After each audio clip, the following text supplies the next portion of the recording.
दिल्ली में बीजेपी का राष्ट्रीय अधिवेशन जारी। सीएम पुष्कर सिंह धामी भी अधिवेशन में शामिल। लोकसभा जीतने की रणनीति पर मंथन चिंतन। गैरसैंण में नहीं होगा विधानसभा का सत्र। वित्त मंत्री प्रेमचंद अग्रवाल ने दी जानकारी। 40 से ज्यादा विधायक गैरसैंण सत्र कराने के पक्ष में नहीं। हल्द्वानी के बनभूलपुरा में पटरी पर लौट रही जिंदगी। प्रशासन ने दी कर्फ्यू में ढील। अब केवल रात में रहेगा बनभूलपुरा में कर्फ्यू। विकासनगर में हल्द्वानी हिंसा के खिलाफ रुद्र सेना का प्रदर्शन। 4 सूत्री मांगों को लेकर तहसीलदार को सौंपा ज्ञापन। अराजक तत्वों से नुकसान की भरपाई की मांग की। उधम सिंह नगर के जसपुर थाना क्षेत्र से 10 वारंटी गिरफ्तार। पुलिस से 9 वारंटियों ने वारंट रिकॉल किए। लोकसभा चुनाव की तैयारी के तहत हुआ एक्शन। 10 मार्च से फिर शुरू होगा बद्रीनाथ मास्टर प्लान का काम। बर्फबारी ने रोकी थी काम की रफ्तार। ठंड कम होते ही एक्शन में आया प्रशासन। आप देख रहे हैं के न्यूज, खबरों का सारथी। नमस्कार, स्वागत है आपका खबर उत्तराखंड में। मैं हूं आपके साथ विशाल पंडित। तो आपको सीधे ले चलते हैं दिल्ली, जहां पर भारतीय जनता पार्टी के राष्ट्रीय अधिवेशन में सीएम योगी आदित्यनाथ क्या कुछ कह रहे हैं, सुन लेते हैं। ईज ऑफ डूइंग बिजनेस से निवेश के ड्रीम डेस्टिनेशन तक, कृषि और किसान कल्याण से लेकर के गरीब कल्याण तक, आस्था से आजीविका तक, शिक्षा एवं स्वास्थ्य से स्वावलंबन तक और अपनी विरासत की प्रतीक भारतीय संस्कृति को देश की समृद्धि के उच्च सोपान तक पहुंचाने के विकसित भारत की इस परिकल्पना को साकार करना, यह मोदी गारंटी से ही संभव हो पाएगा और मोदी गारंटी ही विकसित भारत की गारंटी बन सकती है। इस विश्वास के साथ 2024 में जब हम सब 2024 के चुनाव के पूर्व हम जा रहे हैं, तो एक बार फिर से मोदी सरकार के संकल्प के साथ जब भारतीय जनता पार्टी का राष्ट्रीय महाधिवेशन यहां पर एकत्र हुआ है, इस अवसर पर हम विश्वास के साथ कह सकते हैं कि 2024 में एक बार फिर से आदरणीय प्रधानमंत्री मोदी जी के नेतृत्व में तीसरी बार भारतीय जनता पार्टी और एनडीए मिलकर के 400 पार का लक्ष्य अवश्य प्राप्त करेगी। इस विश्वास के साथ मैं माननीय रक्षा मंत्री जी के द्वारा प्रस्तुत इस राजनीतिक प्रस्ताव का अनुमोदन करता हूं। धन्यवाद। जय हिंद। धन्यवाद योगी जी, आपने इस प्रस्ताव का अनुमोदन किया।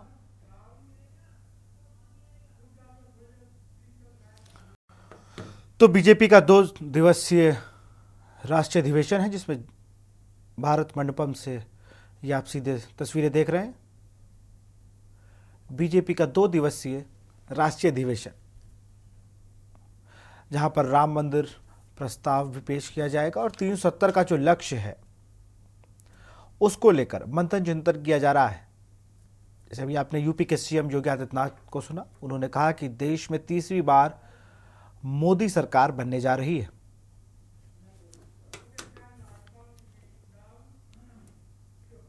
पहाड़ के विकास के लिए सरकार भले लाख दावे कर रही हो, लेकिन धरातल पर ग्रामीणों को मूलभूत सुविधाओं के लिए आज भी संघर्ष करना पड़ रहा है।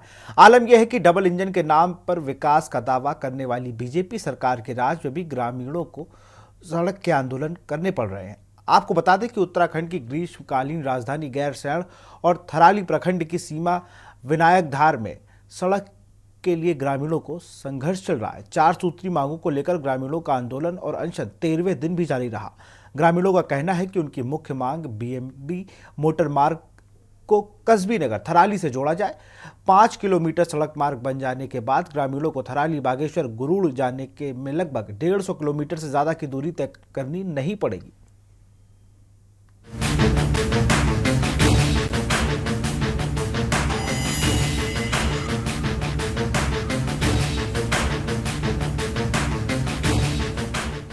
उत्तराखंड में लोकसभा चुनाव से पहले सरकार की टेंशन ग्रामीणों के आंदोलन ने बढ़ा दी है। दरअसल उत्तराखंड के ग्रीष्मकालीन राजधानी गैरसैंण और थराली प्रखंड में सीमा विनायक धार में सड़क के लिए ग्रामीणों का संघर्ष चल रहा है।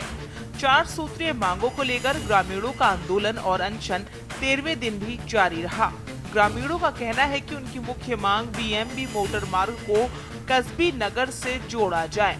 5 किलोमीटर सड़क मार्ग बन जाने के बाद ग्रामीणों को थराली, बागेश्वर, गरुड़ जाने में लगभग 150 किलोमीटर से ज्यादा की दूरी तय नहीं करनी पड़ेगी और क्षेत्र का विकास भी तेजी से होगा।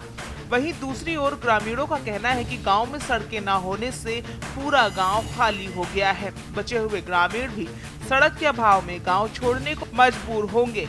वहीं ग्रामीणों की मांगों की अनदेखी से नाराज आंदोलनकारियों ने गांव से करीब 14 किलोमीटर दूर जंगल में अपना डेरा जमा लिया है, जहां बर्फबारी होने के बाद ठंड के प्रकोप है, साथ ही जंगली जानवरों का भी डर है। जंगल में 2 आंदोलनकारी मांगे पूरी न होने तक आंदोलन को जारी रखने की चेतावनी दे रहे हैं। बीएमबी मोटर मार्ग फरवरी कस्बी नगर मिलना है, मात्र 5 किलोमीटर एरिया है। एक चौखुटिया वाली रोड है, माईथान टू चौखुटिया, उसको बिल्कुल क्षतिग्रस्त है, उसमें बहुत नुकसान होना है, बिल्कुल गड्ढे हैं।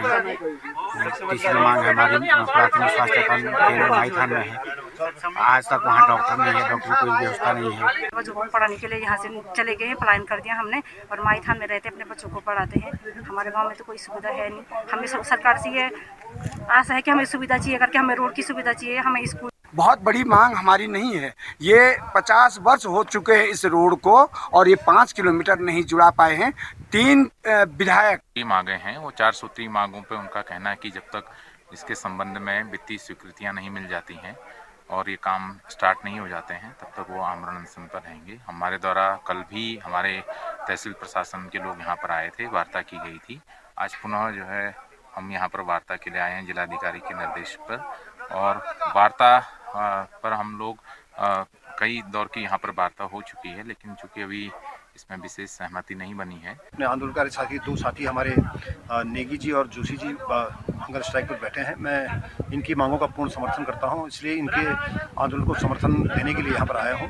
और निश्चित तौर पे गाँव वालों की बहुत जेन्युइन मांग है और ये सड़क बननी अत्यंत आवश्यक है। इस सड़क के बनने से मैं समझता हूँ इस क्षेत्र का एक सर्वांगीण विकास का एक मार्ग प्रशस्त होगा, इसीलिए इस सड़क के समर्थन में। आपको बता दें कि सड़क को लेकर शुरू हुए इस आंदोलन से शासन प्रशासन की चिंता बढ़ गई है। वहीं प्रशासन की टीम ने आंदोलनकारियों को मनाने की और जबरन उठाने की भी कोशिश की, लेकिन विरोध के चलते प्रशासन की टीम बेरंग ही लौट गई।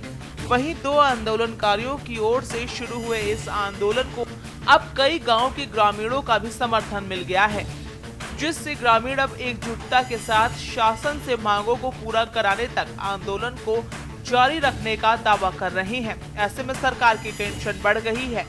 लोकसभा चुनाव में डबल इंजन की रफ्तार से विकास का दावा करने वाली सरकार के राज में सड़क के लिए आंदोलन करने पर विपक्षी दलों ने बीजेपी पर निशाना साधा है। सुनने में आ रहा है कि जो थराली के आसपास जो गांव हैं, काफी समय से वहाँ लोग धरना पे मतलब प्रदर्शन पे हैं और आंदोलन कर रहे हैं कि हमारे गांव को सड़क से जोड़ा जाए, लेकिन सरकार के प्रतिनिधि हो चाहे सरकार हो, मतलब उनके सर पे जूं तक नहीं रह रही है। इसी प्रकार आप देखिए सड़क की मांग को लेकर यहाँ लोग प्रदर्शन कर रहे हैं, यहाँ उपनल कर्मचारी प्रदर्शन कर रहे हैं, आंगनबाड़ी वाली जो कर्मचारी है वो प्रदर्शन कर रहे हैं, जबकि सरकार ने इन तमाम लोगों को भीड़ का हिस्सा बनाकर हर कार्यक्रम में, माननीय मुख्यमंत्री कार्यक्रम में इन लोगों को ले आया जा रहा है। कहाँ का मामला बता रहे हैं? हाँ, गैरसैंण का मेरे भी संज्ञान में आया, आज समाचार पत्रों में मैंने भी पढ़ा। तो गैरसैंण तो उत्तराखंड का हृदय है और ग्रीष्मकालीन राजधानी भी है, स्थायी राजधानी की ओर अग्रसर है। ठीक, निश्चित रूप में जो भी उनकी डिमांड्स हैं और जिस चीज को लेके वो अनशन करना पड़ रहा है उनको, वो दुर्भाग्यपूर्ण है। कुल मिलाकर उत्तराखंड में लोकसभा चुनाव से पहले सरकार की टेंशन ग्रामीणों के आंदोलन ने बढ़ा दी है। राज्य गठन के 23 साल बाद भी पहाड़ की जनता को सड़क के लिए आंदोलन करना पड़ रहा है, जो कि चिंता की बात है। ऐसे में सवाल ये है कि आखिर क्यों सरकार ग्रामीणों की मांगों की अनदेखी कर रही है। स्पेशल डेस्क के न्यूज इंडिया। यहाँ रुकते एक छोटे से ब्रेक ले, जल्द हाजिर होंगे। आप देख रहे हैं के न्यूज, खबरों का सारथी। ब्रेक के बाद आपका स्वागत है। खबर लक्सर से है, जहां लक्सर तहसील में एडवोकेट एसोसिएशन की नई कार्यकारिणी के चुनाव की प्रक्रिया चल रही है। एसोसिएशन के मुख्य चुनाव आयुक्त आदित्य प्रकाश व सह चुनाव आयुक्त सुशील कुमार ने बताया कि नामांकन पत्र बिक्री की प्रक्रिया में दूसरे दिन अध्यक्ष पद पर 4 जबकि उपाध्यक्ष और सचिव पद पर 3 नामांकन पत्रों की बिक्री हुई। उन्होंने बताया कि इस बार एसोसिएशन चुनाव में 261 मतदाता अपने मतों का प्रयोग करेंगे। इस बार नैनीताल बार काउंसिल के पर्यवेक्षक भी आएंगे। निष्पक्ष ढंग से चुनाव प्रक्रिया संपन्न कराई जाएगी। श्रीमान जी, आज ये हमने जो नामांकन वाली बात कल से शुरू थी 16 तारीख से, और आज 17 तारीख तक 4 साढ़े 3 बजे तक बिक्री का टाइम दिया गया है नामांकन का। फिलहाल अध्यक्ष पद पर 4 पर्चे के लिए बिके हैं। उपाध्यक्ष 3, सचिव 3, सह सचिव 1, पुस्तकालय अध्यक्ष 1, आयव्यय निरीक्षक 1, सदस्य 5 और कोषाध्यक्ष पद पर 2 पर्चों का अभी बिक्री हुई है। इसके बाद क्या कार्यक्रम? इसके बाद आज तो बिक्री का, और 19 तारीख में फिर इनकी जो जमा करेंगे फिर ये भर के अपने में।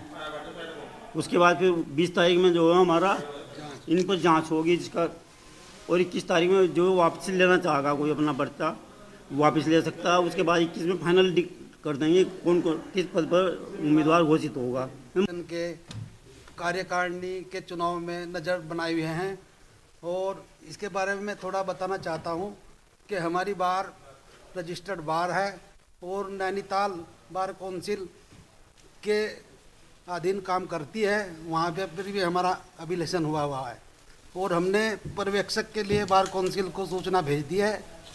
वहाँ से यहाँ पर्यवेक्षक भी आएंगे और बार काउंसिल भी हमारे चुनाव में जो है नज़र रखे हुए हैं। और इस बार हमारे यहाँ पर मतदाता जो हैं 261 की सूची है।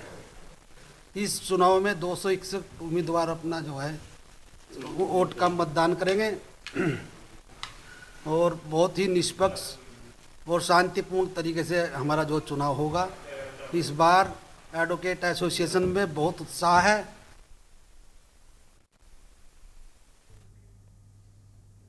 हल्द्वानी में हुए उपद्रव सहित प्रदेश में होती जा रही डेमोग्राफिक चेंज को लेकर आज रुद्र सेना के संस्थापक राकेश तोमर उत्तराखंडी की अगुवाई में संस्था से जुड़े लोगों ने तहसील परिसर में विरोध प्रदर्शन किया। साथ ही अपने 4 सूत्रीय मांगों को लेकर एक ज्ञापन तहसील प्रशासन के माध्यम से राज्यपाल को प्रेषित किया। ज्ञापन में हल्द्वानी में हुई हिंसा का जिम्मेदार बाहरी लोगों की बसावट को मानते हुए कहा गया कि प्रदेश में पिछले कुछ ही समय में उत्तराखंड के हिस्से में बड़ी तेजी से डेमोग्राफी बदली है, जिसके कारण वोट बैंक के लालच में बाहरी लोगों को यहां बसाकर हर सरकारी सुविधा देना है। रुद्र सेना की ओर से मांग की गई है कि हल्द्वानी हिंसा में हुए नुकसान की भरपाई उन्हीं अराजक तत्वों से की जानी चाहिए थी।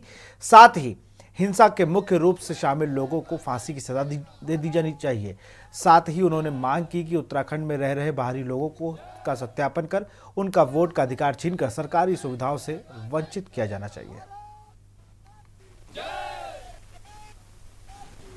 हल्द्वानी में हुई हिंसा के विरुद्ध में हम विकास नगर तहसील एसडीएम के माध्यम से राज्यपाल को ज्ञापन देने आए हैं। हल्द्वानी में जिन लोगों ने तोड़फोड़ की, पत्रकार पुलिस पर जानलेवा हमला किया, उनको फांसी की सजा का प्रावधान हो। पूरे प्रदेश के अंदर अवैध बसावट पूरी तरीके से बंद हो। नदी नालों में जिन लोग अवैध तरीके से बसे हैं उनको तत्काल प्रभाव से खदेड़ा जाए, उनके अतिक्रमण को तोड़ा जाए। तीसरा, धार्मिक स्थल के में चाहे वो मंदिर हो, मस्जिद हो, कोई भी हो, तत्काल प्रभाव से माइक बंद किए जाएं। हमारी धार्मिक भावनाएं आहत हो रही है, इसलिए सुप्रीम कोर्ट का आदेश है। हम किसी की अजान, किसी की कोई चीज नहीं सुनना चाहते हैं, हमें कोई अतिशोक्ति नहीं है। चौथी बात, रोडों ठेली पटरी जो अवैध तरीके से रोडों के किनारे एक्सीडेंटल मामला बन रहा है, इसको तत्काल प्रभाव से हटाया जाए। और जौनसार बावर में 800 बीघा जमीन जो अवैध तरीके से 1967 के बाद नाम लगी है, उसको तत्काल प्रभाव से निरस्त किया जाए, और जो लोग वहां बस रहे हैं अवैध तरीके, उनको बाहर किया जाए। हल्द्वानी के नगर निगम सभागार में जिलाधिकारी की अध्यक्षता में गणमान्य लोगों की बैठक हुई। इस दौरान जिलाधिकारी वंदना सिंह और वरिष्ठ पुलिस अधीक्षक प्रहलाद नारायण मीणा सहित सभी प्रशासनिक अधिकारी मौजूद रहे।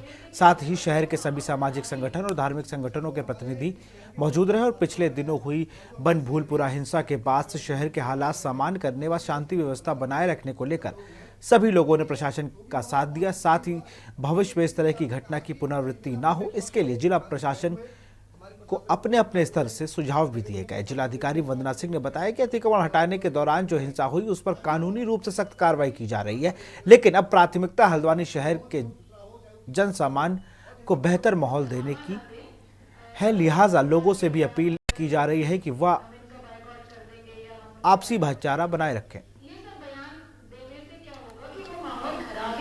निश्चित रूप से जो हमारे इस शहर के जो हमारा वातावरण है और जो हमारे शहर के जितने आज में देख रहे हैं वंचित लोग आए, जो कुछ भी हुआ 8 फरवरी में वो दुर्भाग्यपूर्ण था। वो एक काला दिवस के तौर पर याद किया जाएगा।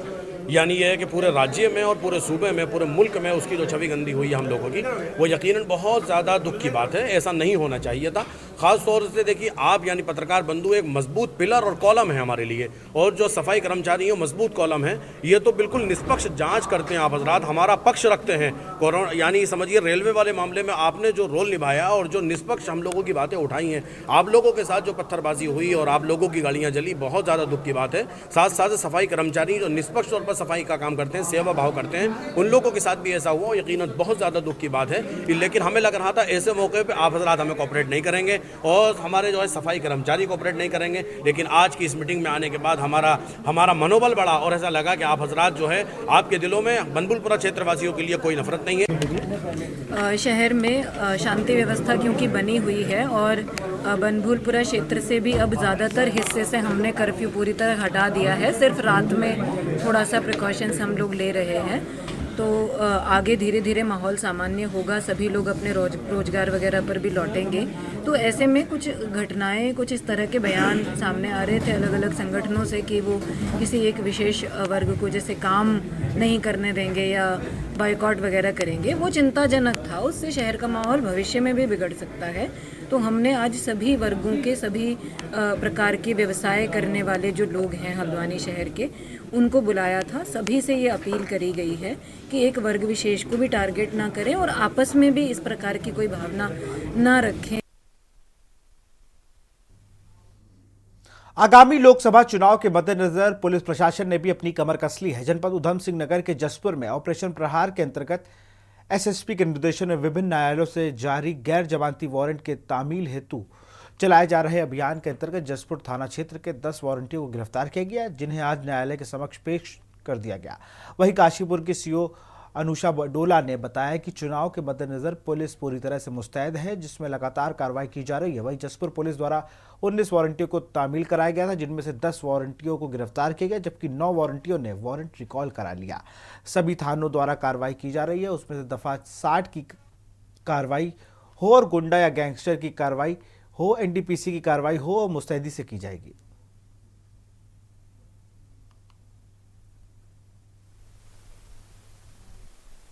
तरह से मुस्तैद है इलेक्शन के मद्देनज़र। इसमें हम लगातार प्रिवेंटिव कार्रवाई कर रहे हैं, जिसमें जसपुर थाने द्वारा बहुत अच्छी कार्रवाई करते हुए 19 वारंटियों को तामील कराए गए, जिसमें 10 वारंटी गिरफ्तार किए गए, जिनमें से 10 के अलावा 9 वारंटी ने रिकॉल करवा अपना वारंट। तो टोटल 19 लोगों पर कार्रवाई की गई है। वही मैं बता रही हूँ कि पूरे सारे थानों द्वारा प्रिवेंटिव पे पूरा जोर रहेगा। इसमें चाहे 60 की कार्रवाई हो, चाहे गुंडा गैंगस्टर की कार्रवाई हो या एनडीपीएस की कार्रवाई हो, लगातार मुस्तैदी से की जाएगी।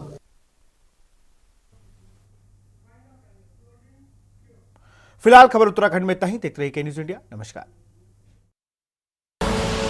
आप देख रहे हैं के न्यूज़, खबरों का सारथी।